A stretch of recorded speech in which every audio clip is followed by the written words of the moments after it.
Esse vai ser um vídeo bem sério.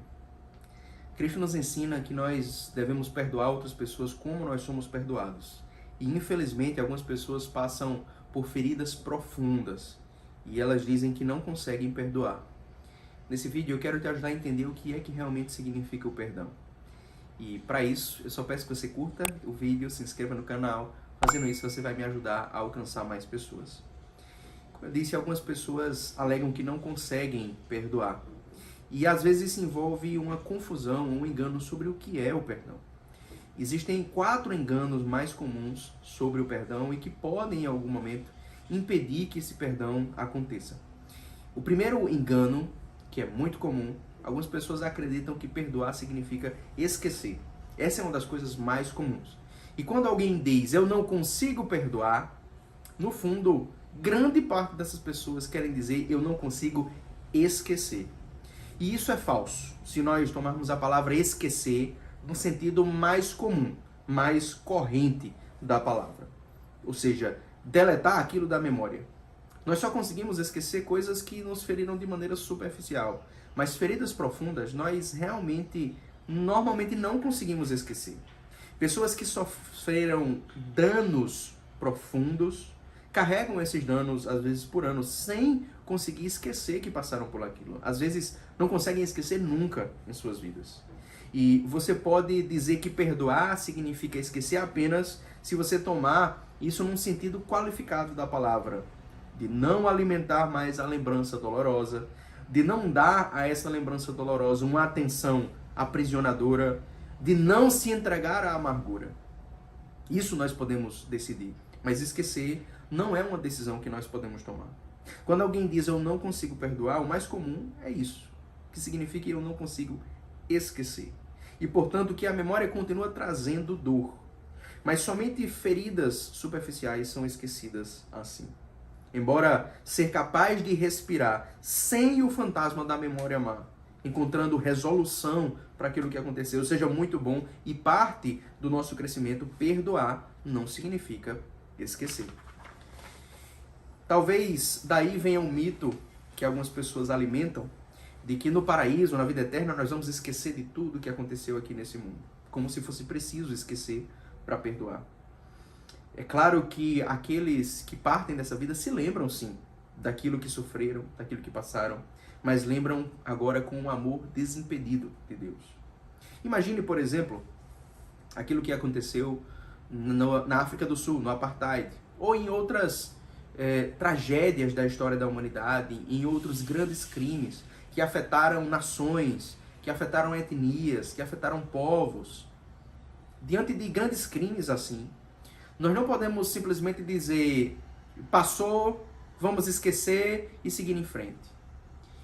Esquecer não é resolver o problema, esquecer não é perdoar.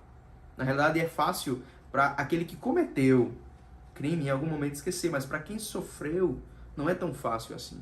Por isso, resolver um determinado problema, encontrar a purificação e a reconciliação, não significa esquecer aquilo que aconteceu. Em vários momentos é preciso conversar sobre aquilo que aconteceu para que haja verdadeira reconciliação. E entenda, perdoar não é esquecer. Perdoar é encontrar a reconciliação. Em Mateus 18, Cristo conta a parábola do credor incompassivo. Ele fala de um homem que tinha uma dívida imensa. Era uma dívida que aquele homem não seria capaz de pagar em toda a sua vida. E aí esse homem vai até o seu credor e pede perdão e diz, me perdoe, eu não sou capaz de pagar essa dívida, mas eu vou me esforçar para isso. Eu vou me esforçar para pagar essa dívida. Me dê tempo e aí eu vou pagar a minha dívida. Ele não era capaz de pagar, mas ele pede ele tem esse ato de humildade, de penitência ali. E aí aquela pessoa que era o credor, o dono da dívida, ele diz, olha, eu lhe perdoo. Vá em paz, você e sua família, vocês não têm mais dívida comigo. E aí ele vai embora. Então aquele homem que era o devedor agora está perdoado da sua dívida, mas ele vai e na sua vida ele encontra alguém que devia a ele, por sua vez. E essa dívida era muito menor. Ela não era uma dívida imensa como essa que foi perdoada, mas uma dívida muito pequena. E aí ele exige que aquele homem pague a sua dívida. Ele foi perdoado de uma dívida imensa, mas exige que outra pessoa pague uma pequena dívida. E sobre isso Cristo ensina que aquele homem, primeiro credor da história, que era o credor dessa dívida imensa, vai até esse homem que foi perdoado e o pune por aquilo que ele havia feito. Ou seja, ele havia sido perdoado da dívida, mas aquele perdão da dívida foi cancelado. E aquele homem foi realmente punido pelo mal que cometeu. Em outras palavras, o perdão, ele exige de nós, a reconciliação, a paz, exige de nós um comportamento diferente, exige de nós uma mudança, uma transformação. E quando nós não apresentamos essa transformação, quando nós não estamos dispostos a perdoar como nós fomos perdoados, o nosso perdão é desfeito. E, portanto, Deus não esqueceu.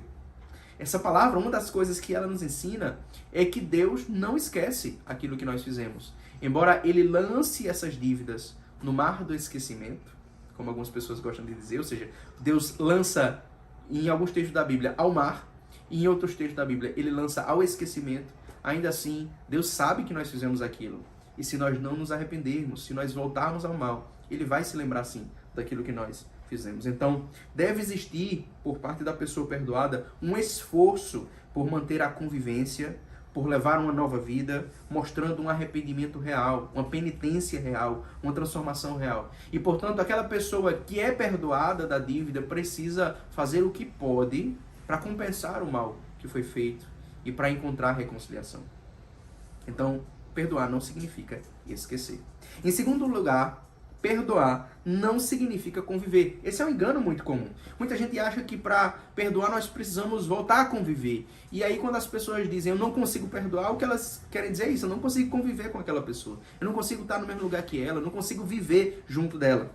Então, esse é um caso um pouco mais complicado. O amor divino envolve o desejo de duas coisas. Primeiro, se eu amo uma pessoa, eu desejo o bem daquela pessoa. E não apenas desejo como um sonho, mas eu me empenho pelo bem daquela pessoa. Então, se eu amo uma pessoa, eu me empenho pelo bem dela. E também, se eu amo uma pessoa, eu busco união com aquela pessoa. Então, o amor divino envolve essas duas coisas. Quando Deus manifesta seu amor por nós, Ele manifesta essas duas coisas. Primeiro, Ele deseja o nosso bem, Ele se empenha pelo nosso bem, e Ele deseja a nossa união com Ele. E claro, não existe para nós bem maior do que a nossa união com Ele. Então, esses dois desejos de Deus, eles são uma mesma coisa.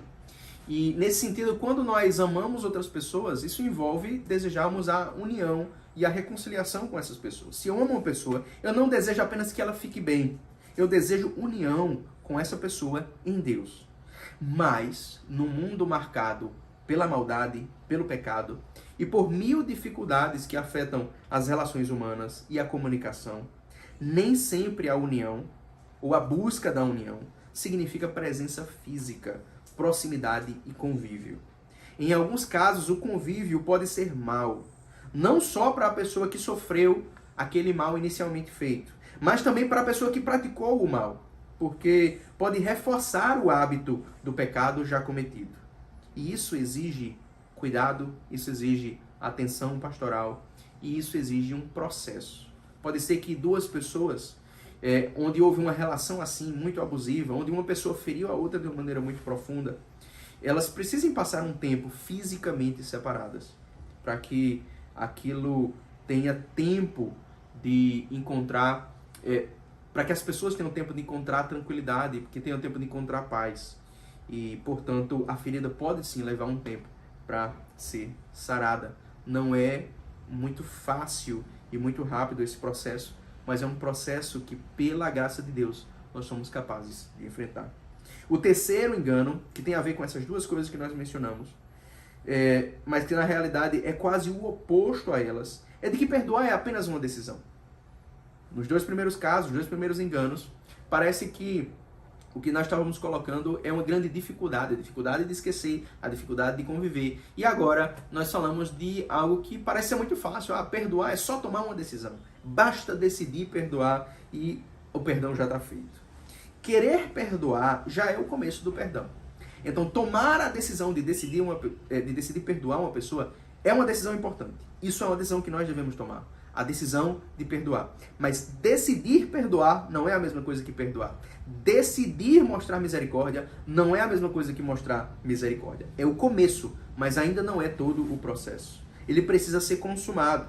Perdoar é uma ação que nós realizamos. e se dá no contexto de uma relação concreta ao longo do tempo. Por isso, quando Cristo ensina sobre o perdão, ele diz: se o teu irmão que pecou contra ti vier até ti e pedir perdão, perdoe. Ou seja, o perdão acontece nesse contexto. Não basta simplesmente ele fazer o mal contra você e você no seu lugar perdoa. Você pode ter desculpado, mas quando é algo que ele feriu, isso envolve algo mais profundo e, portanto, envolve a pessoa vir até você, pedir perdão, e aí você tem a oportunidade de perdoar. Não basta tomar uma decisão, embora a decisão seja, sim, fundamental. Por isso Cristo ensina no Evangelho segundo o que eu disse. Eu entendo que as pessoas que dizem que perdoar é uma decisão estão procurando. Elas querem facilitar o processo. Elas entendem que existe uma primeira parte que é importante. Querem dizer que perdoar não é só um sentimento ou um impulso, porque às vezes algumas pessoas dizem que não conseguem perdoar porque não sentem o impulso de perdoar. Não sentem o sentimento do perdão. Mas o perdão não é um sentimento e não é apenas um impulso. Então eu entendo gente que diz que perdoar é uma questão de decisão. No começo, sim, é uma questão de decisão. Mas é também uma questão de restauração e de cura de um relacionamento. E, portanto, nós perdoamos mesmo quando não sentimos o desejo de perdoar. No entanto, o perdão envolve a cura dos nossos desejos e sentimentos. O perdão é um processo e, portanto, pode levar um tempo. E, em quarto lugar, o quarto engano, quarta coisa que pode impedir as pessoas nesse processo, é que as pessoas podem imaginar que perdoar significa não punir ou não denunciar. E existe um caso claro disso na Bíblia, que é o caso de Davi, que foi perdoado e mesmo assim punido. No entanto, é importante entender conceitualmente, perdoar não significa não punir. Isso acontece em alguns casos de pessoas que cometem certos crimes, e quando alguém pergunta se vai perdoar aquela pessoa, o que se quer dizer é, você vai denunciar ou não? É importante entender isso.